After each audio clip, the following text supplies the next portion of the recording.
From the ancient laws that bind a king to the code that organizes your email, our world is built on systems of order. Some are written down in dusty old constitutions. Others are written in modern software. And today, we're going to explore the hidden rules that really structure our lives. So what are these invisible rules, really? How do they give people power but also limit that same power? And what happens when those rules get pushed right to their breaking point? We're about to connect the dots across centuries and continents to see how these systems actually work. So here's where we're headed. We'll start with the old-school rules for a crown, then jump to the modern rules for a president. We'll look at what happens when that order gets tested, zoom out to the global stage, and then, finally, we'll bring it all home to the systems we use every single day in our work. All right, let's start our journey with one of the oldest systems of order out there. The rules that were designed over centuries to limit the power of a monarch. This brings us right to the idea of a constitutional monarchy.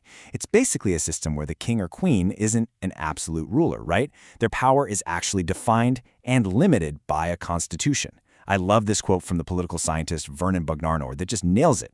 A sovereign who reigns but does not rule. They're a symbol, a head of state, but they're not the one calling all the shots. But here's the thing. Not all constitutional monarchies are the same. On one hand, you've got ceremonial ones, like in the UK or Japan, where the monarch is really a unifying figurehead with very little, if any, direct political power.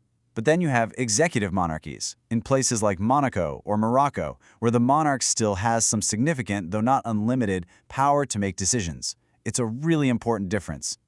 And these systems, well, they didn't just pop up overnight. It was a long, slow, and often painful process.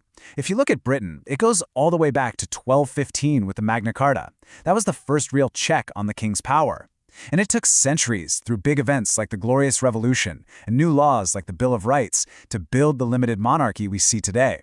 The takeaway here is that even the oldest forms of power can be shaped and ordered by a set of rules. Okay, so now let's see how those ideas traveled from the old world to the new. We're going to pivot from a monarch's ancient limits to the modern legal framework designed to order the power of the U.S. president. Recently, the Supreme Court laid out a pretty complex, three-tiered standard for presidential immunity. Let's break it down. First, a former president has absolute immunity for their core constitutional duties. Think about things like issuing a pardon or vetoing a bill. Those are considered untouchable. Second, there's something called presumptive immunity for other official acts. This means the law assumes these actions are protected, but that protection can be challenged in court if a prosecutor can meet a really high standard. And third, pretty simple. There is no immunity for purely personal stuff, things that have nothing to do with being president. So you might be wondering, why have these protections in the first place?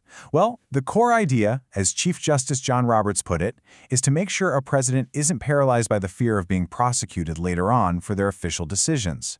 The goal is to allow for bold and unhesitating action when the job calls for it. So the real trick is finding that balance, right?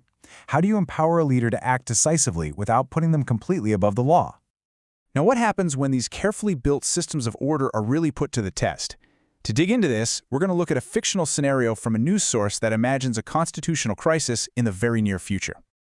So in this hypothetical, the executive branch keeps deportation flights going, even though a judge has verbally ordered them to stop. When the government's lawyer tries to argue that a spoken order isn't really enforceable, the judge's response is just blunt. That's a heck of a stretch. I mean, that quote just perfectly captures the tension and the court's complete disbelief that its authority is being challenged like this. But, and this is key, from the executive's viewpoint in this story, the roles are completely flipped. They argue the judge is the one who's out of line. A top aide claims the judge has zero authority to interfere with the president's duties, basically saying the judge is the one defying the entire system. It's a total head-on collision over who gets to interpret the rules. And to sort this out, the judge doesn't debate abstract theories, he demands cold, hard facts. The real power of these questions isn't just in the answers, but in the simple act of asking them. By demanding to know how many planes and when they left, he's using the court's power to force accountability. He's turning this big power struggle into a list of specific, concrete questions that have to be answered. It just goes to show, when these systems are tested, order isn't just about big ideas. It's about who has to answer to whom. All right, let's zoom out. I mean way out. From the nation-state to the global stage. Out here, the systems of order are often way less formal, built more on unwritten rules of power and influence. And just like any other rules, they can be challenged. And this powerful statement is at the heart of that kind of challenge. For decades, there was this kind of unwritten rule that the Caribbean was in the U.S. backyard, its sphere of influence. This declaration is a direct rejection of that old way of thinking.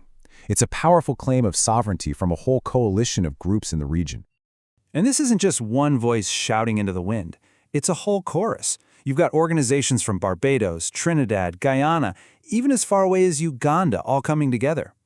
They are trying to collectively write a new set of rules for their region, one that isn't dictated by a superpower. It just shows that the global order isn't set in stone. It's a constant conversation, and sometimes a confrontation, over who gets to make the rules of the game. Okay, so let's bring this big, grand theme of order right down to our everyday lives. Because believe it or not, the same principles of creating structure and systems apply to how we work together every single day. I mean, think about it. We are constantly creating order out of what could be total chaos. We take a messy brainstorming session with ideas flying everywhere, and we organize it into a structured team agenda with clear next steps. We take a jumble of our own thoughts, and we craft them into a clear, professional email.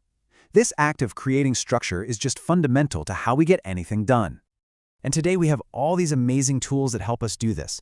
For instance, AI assistants can summarize long reports, they can organize data into clean tables, help us write better, and even take our meeting notes for us. They're literally designed to help us structure information and cut down on the hard work of creating order. And that's really the bottom line here. These tools are basically a modern system of order. Just like a constitution gives a framework for a nation to function, these platforms help us structure our work. They help us take this flood of chaotic information, all this data and all these ideas, and turn it into focused, actionable plans that we can actually go and execute. They create order out of the mess. Which leaves us with one last, pretty big question. We've seen how rules are written by kings and parliaments and judges, but today they're also being written by software engineers and AI developers. So, from ancient constitutions to modern code, who really gets to write the rules we all live by?